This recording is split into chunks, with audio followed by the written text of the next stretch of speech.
成日聽人講話卡丁車要玩就玩100cc，我要買 GTR 佬，我買 Benz 俾你啊！我要買 GTR 佬，加隻佬，我要買 GTR 佬。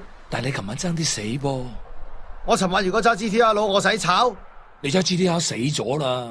原來卡丁車都有分種類。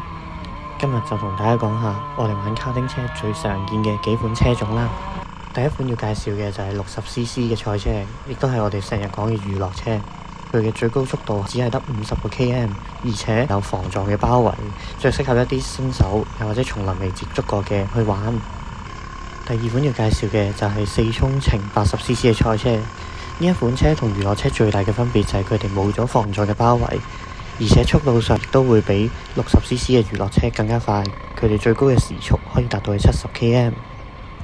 呢款80cc 嘅賽車亦都係唔少業餘嘅比賽會使用嘅車輛。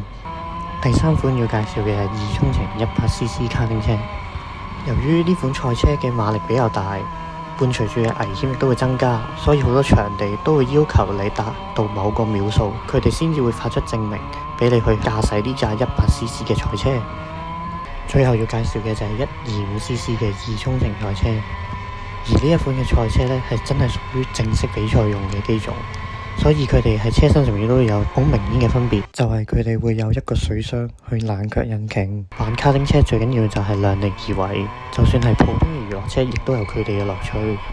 大家應該要顧及到自己嘅體能同埋對卡丁車嘅熟悉程度，再去熟習玩邊架車。希望睇完呢條片之後，大家就會識得去揀玩啲咩車啦。